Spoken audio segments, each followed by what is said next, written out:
Hola, amigas, amigos, bienvenidos a Cómics 21. Yo soy Marcos Ordóñez y hoy vamos a hablar de nuevo de cómic español, de una gran obra que ha salido del talento de Hernán Migoya y del talento de Manolo Carot.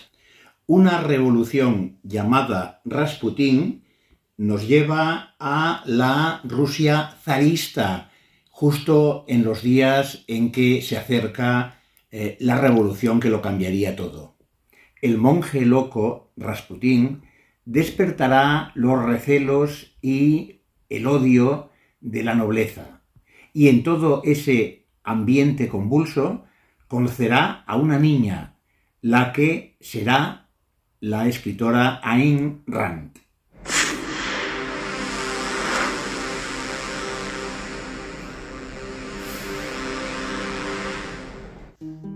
Rasputín y la todavía niña Ayn Rand protagonizan este cómic escrito por Hernán Migoya y dibujado por Manolo Carot.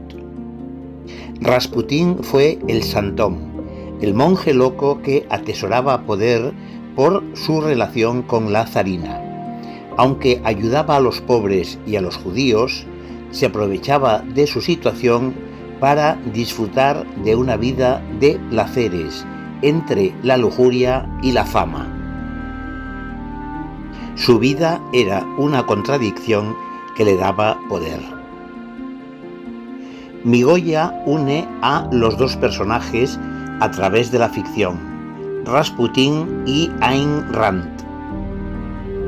Esta fue hija de la burguesía y a sus 11 años ya mostraba una mente privilegiada.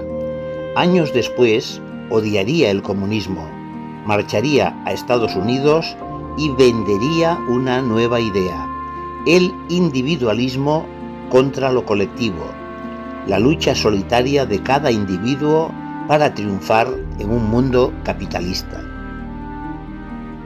El guión de Hernán Migoya es, como siempre, complejo, cocido a fuego lento, con un contenido magnético y una musicalidad que acompaña en todo momento al drama.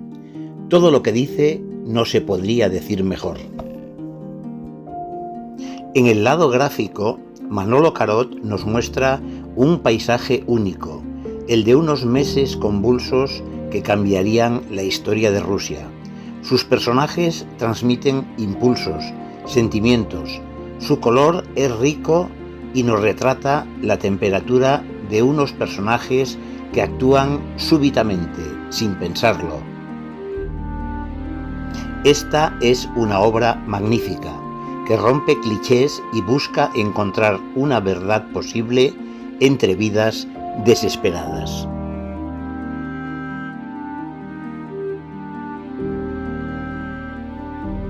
Y ahora os dejamos con las declaraciones que nos ha hecho Hernán Migoya sobre la concepción del álbum, su trabajo con Manolo Carot y esa alternativa a la historia oficial que es enfrentar a Rasputín con la niña Ayn Rand.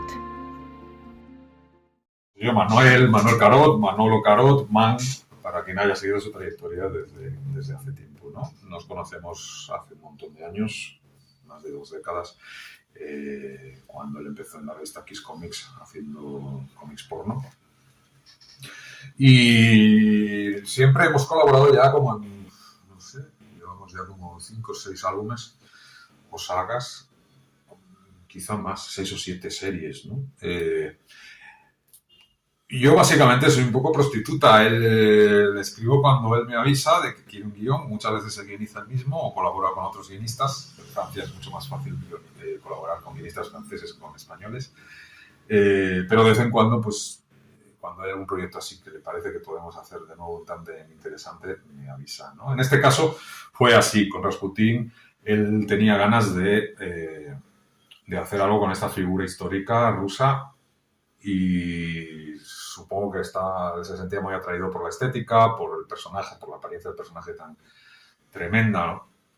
Y entonces contactó conmigo después de varios años de no trabajar juntos. Me dijo que que si me apetecía proponer algo en torno a Rasputín, que si yo le podía encontrar una gracia al concepto de Rasputín para una historia, desarrollar una historia, ¿no? Entonces, era en plena pandemia además, con lo cual yo agradecí mucho esa oferta porque me permitió entretener la cabeza, tenerla un poco distraída del terrible panorama, la enfermedad de mis padres, todo, ¿no? Y el miedo que había en ese momento en la sociedad. Entonces me centré, muy agradecido, me centré en preparar un proyecto y a Manolo le entusiasmó y bueno, volvimos a hacer un buen tándem. ¿Qué es una revolución llamada Rasputín? Rasputín a primera vista es un personaje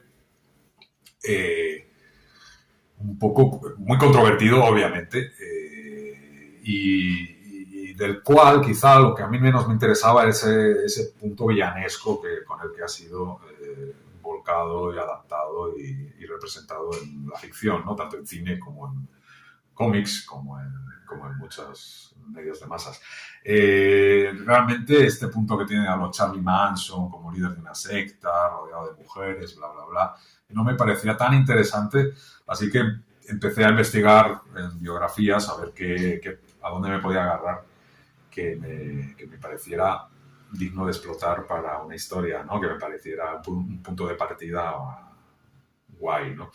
Y sí, leí varias biografías y bueno, la verdad es que tenía un montón de cosas interesantes. Para empezar, Rasputín claramente no es un villano, o claramente no es el mayor villano de la función en esos momentos tan jodidos de pre-revolución rusa, ¿no? Una cosa que teníamos clara Manolo y yo, y en eso siempre hemos coincidido mucho, los dos tenemos una mentalidad muy individualista, muy libre, y nos reímos bastante de las militancias, ¿no? Entonces, que es una de las razones por las que yo miro de España, ¿no? Entonces,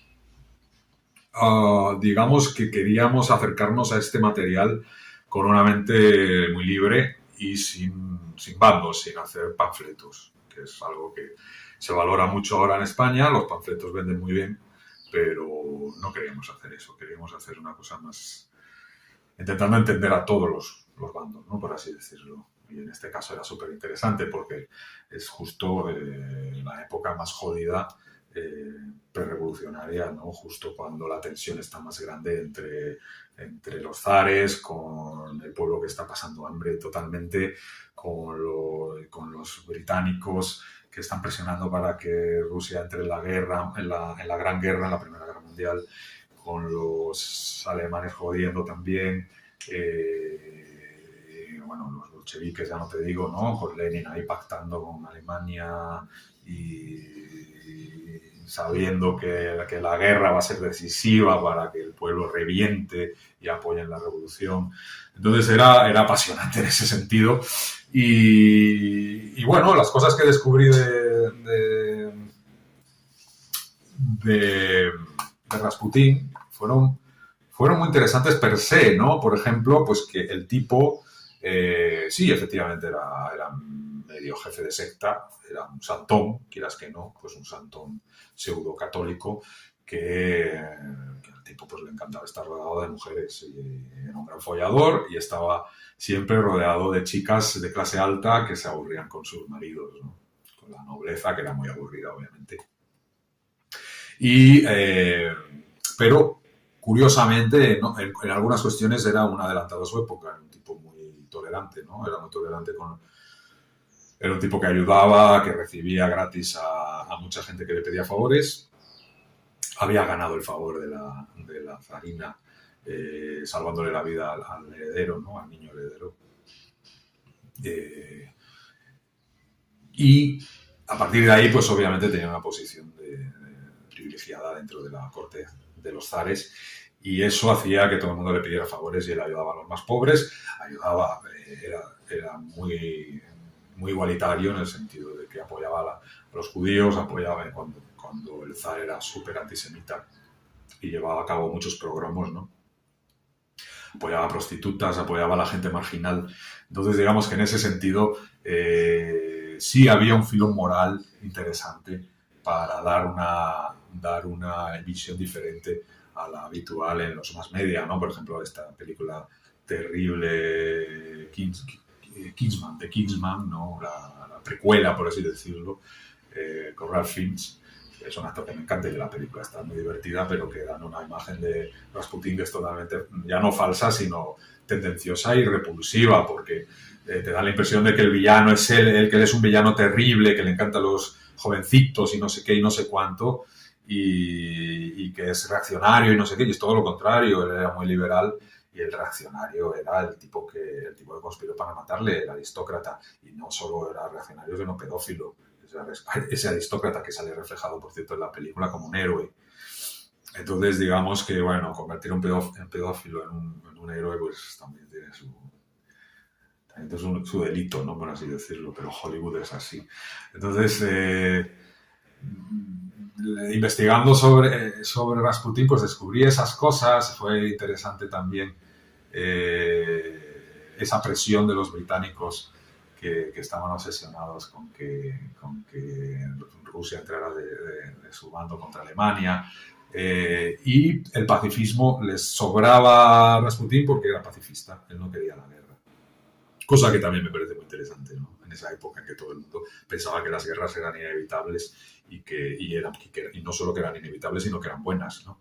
Rasputín al revés, él predicaba la paz. Entonces, y el amor. Entonces, digamos que en ese sentido sí era un personaje que de repente yo veía que lo podíamos defender desde cierto punto moral, ¿no? Obviamente desde el otro, desde la manipulación que él también hacía, pues no. Pero era un personaje interesante en el sentido de que no era corrupto. No amaba el dinero, amaba la fama. Que eso es lo que le perdió de algún modo, ¿no? También descubrir que todo el mundo cree esa leyenda de que resistió al veneno, patatín patatán, ¿no? Es muy curioso cómo el ser humano quiere siempre creer los mitos por más falsos que puedan ser, ¿no? Entonces descubrimos la verdad y obviamente intentamos contar esa verdad de cómo fue la conspiración contra Rasputín. Bueno, la portada, el color es de Manolo Carot, del autor, del dibujante, pero por dentro ya no, por dentro ya todo es obra de él. Por dentro tanto guión tanto dibujo como color. Y bueno, la verdad es que una de las cosas más bonitas de guionizar el cómic fue plegarse obviamente al talento de él, porque yo lo que quería es que el dibujo de él luciera mucho, ¿no? Entonces digamos que puedo decir tranquilamente, esta de aquí es una de mis páginas favoritas, es una maravilla de composición y de dibujo, ¿no? Y de color. Entonces digamos que es un álbum, yo no suelo, como escritor y como guionista, no suelo volver nunca al lugar a la escena del crimen, ¿no? Al lugar del delito, y jamás vuelvo a revisar lo que he publicado, ¿no? Pero curiosamente esta es la excepción, básicamente porque es un álbum tan bonito de mirar que continuamente vuelvo a mirar los dibujos de Manolo, a descubrir cosas nuevas, a embelesarme con las viñetas. O sea, es un álbum para disfrutar mucho en lo visual. Desde el guión yo he hecho lo que he podido, creo que quedó una historia muy interesante, donde, pues como suele pasar en mis cómics, no hay malos ni buenos tan claros. Y bueno, el último elemento del cómic que a mí me gustó del guión, para encajar realmente una historia como yo quería hacerla, era el elemento de la inocencia, porque faltaba inocencia, no todos eran unos desgraciados en el fondo. Pues obviamente pues Rasputín sabía lo que hacía cuando estaba alrededor de tantas mujeres. El zar, pues hemos humanizado al zar y la zarina, pero no hemos hecho este rollito que hacen también los ingleses de jugar con la fascinación hacia la realeza. Y tampoco hemos hecho un panfletillo propagandístico de esto de puño en alto, porque obviamente cuando hay miseria hay muchos gestos hermosos de sacrificio, pero también hay mucha maldad y mucha villanía y mucha miseria del alma también, ¿no? Y mucho desgraciado, ¿no? Entonces nos faltaba ese punto de inocencia. Y me di cuenta de repente que en 1916, que es cuando se desarrolla la acción, porque es el año más interesante, es el último año de vida de Rasputín, y es un año intenso para él. Resulta que un personaje histórico que a mí me fascina tenía solamente 11 años, que era esta señorita, que es la versión infantil de Ayn Rand, una escritora rusa profundamente hija de burgueses de San Petersburgo, de un farmacéutico y de su mamá, claro, que daba unas fiestas espléndidas y que era una señora muy versada en cultura francesa.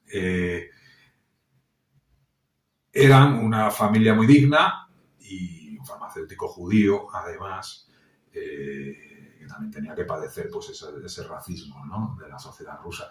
Me pareció súper interesante agarrar el personaje de Ayn Rand cuando todavía, de Alina, ¿no?, su nombre real en ruso, cuando todavía era inocente, cuando todavía era una niña que creía en la revolución, porque ella de niña sí creía en una revolución de los moderados, de Kerensky, que es un tipo que a mí me fascina y que realmente yo también, si tuviera que decantarme por alguien, me parece que el único que tenía la cabeza un poco bien puesta y que respetaba un poquito los derechos humanos y que quería hacer una cosa, salvar al pueblo ruso, pero tampoco hacer una escabechina, era Kerensky, ¿no? Entonces me interesaba mucho esa inocencia que ella tenía en ese momento de creer en el cambio, de creer en un cambio sin ríos de sangre, pero sí creer en que el sistema tenía que cambiar y confrontarlo con el supuesto ogro, ¿no?, con el supuesto mal que para muchos encarnaba Rasputín y que quieras que no, pues es un contraste brutal entre los dos. Y Alina, además, no deja de ser una niña prodigio, porque es una niña súper culta, ya en esa época y a esa edad, pero obviamente pues sigue siendo inocente en muchas cosas, ¿no? Se hace la mejor amiga de una prostituta, de una chica que tiene que prostituirse para conseguir vivir en San Petersburgo y poder estudiar, en realidad, ¿no? Y que es algo que pasaba realmente, ¿no? Tener la tarjeta amarilla que le daban la policía, ¿no? La única manera, siendo judía, era teniendo... Y la única manera de tener permiso para vivir en San Petersburgo y en muchas ciudades siendo judía era teniendo un permiso como prostituta. Entonces ella se hace amiga de esta chica, que es la que padece realmente toda la porquería de sociedad y toda la porquería de racismo y de machismo y de todo, ¿no?, lo que había en ese entonces. Y al mismo tiempo, pues parte de ese sistema, quieras que no, un beneficiario de ese sistema, quieras que no, es Rasputín. Entonces hay una especie de amor-odio entre Alina y Rasputín, que creo que es lo que le da el motor humano interesante a la historia, ¿no? Y luego la conspiración contra él, que es apasionante, porque son unos aristócratas rusos terriblemente decadentes, ¿no? Y un espía británico. Y entre todos pues se cuece esa especie de cocción a fuego lento que explotará, porque tenía que explotar y porque es tremendo históricamente lo que sucede ahí. Luego Alina perdería la inocencia y se volvería esta escritora absolutamente anticomunista, exiliada en Estados Unidos y que odiaría todo lo que significó el comunismo y la URSS, ¿no?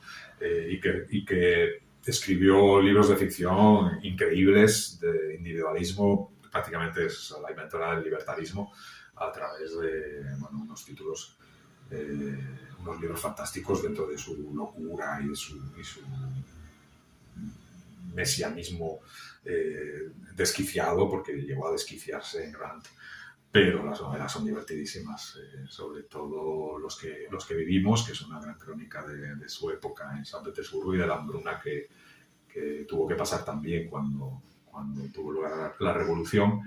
Y de Fountainhead, El manantial, que es una novela estupenda, ¿no? Y muy llena de sadomasoquismo, además. A mí me encanta porque está llena de sexo y de erotismo a flor de piel, un erotismo muy ruso, además muy monumental, y que los yanquis no estaban acostumbrados para nada, ¿no? Y que los epató con sus novelas. Esas novelas tan carnales y tan sexuales, ¿no? En plenos años 40 y 50, ¿no? En plena época más pacata estadounidense, ¿no? Eso es otra cosa que me encanta de Grant, a pesar de que sea muy criticable el fanatismo al que luego llegó, ¿no? En fin, yo creo que os puede gustar mucho. El álbum no es vuestro álbum típico para, digamos, daros palmaditas en la espalda sobre vuestras ideas previas. Es un álbum que creo que os puede remover por dentro. A mí me removió por dentro mientras lo escribía, me quitó muchas convicciones que yo tenía y me hizo replantearme muchas cosas, y eso es lo que yo intento con mis obras, ya sea en literatura o ya sea en compañía de dibujantes, en este caso tan maravillosos como Manolo Carot. Pero efectivamente, un poco a la manera de Paul Verhoeven, yo lo que intento es mis historias que no haya nada que se dé por sentado, ¿no?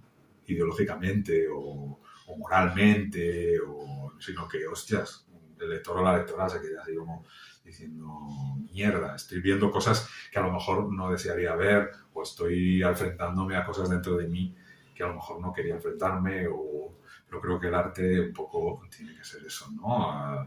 Dar caña y que quien entre en esta obra no salga la misma persona, ¿no? Sino que diga, oh, joder, he aprendido algo, o me ha hecho plantearme algo, o no estoy de acuerdo con algunas cosas que he visto aquí, pero me ha parecido apasionante y encima me lo he pasado muy bien.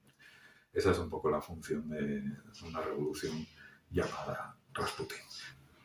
Quiero añadir simplemente que este álbum fue, pues, prácticamente una de las últimas cosas que escribí en vida de mis padres, y en concreto, pues me tocaba de cerca, este álbum lo dediqué a mi padre, y quiero leer la dedicatoria. Por cierto, antes no lo comenté, el color de la portada es de Brusco, el artista Brusco.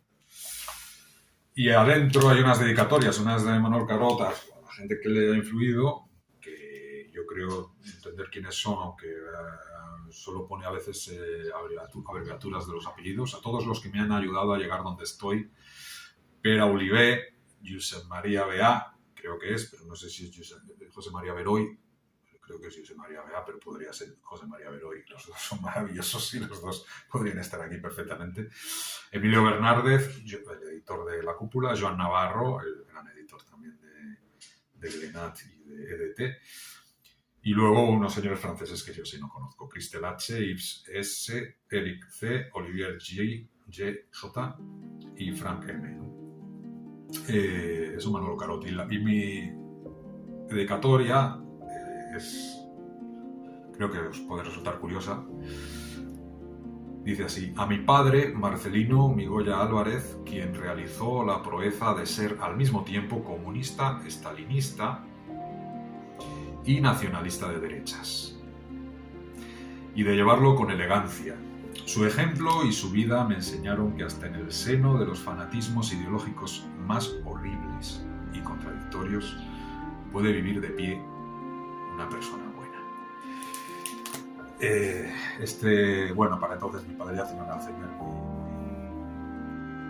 muy grave, muy intenso, y no ni dedicatoria, ni libro, ni cómic pudo leer, ¿no? Ahora ha fallecido hace 3 meses, y bueno, esta ha sido una de las cosas que también me gustó del álbum, poder hacerle este homenaje y explicar un poco al mundo quién era mi padre, que era un señor inimitable, la verdad, genio y figura hasta la sepultura. En fin, gracias Marcos, gracias a todos por escucharme, y nada, lo dicho, espero que disfrutéis con una revolución llamada Rasputin, libro de Norma Editorial, dibujado por Manolo Carot y guionizado por mí. Hasta siempre.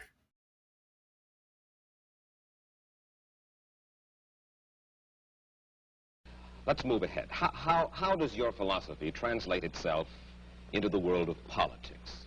Now, one of the principal achievements of this country in the past 20 years particularly, I think most people agree, is the gradual growth of social protective legislation based on the principle that we are our brother's keepers.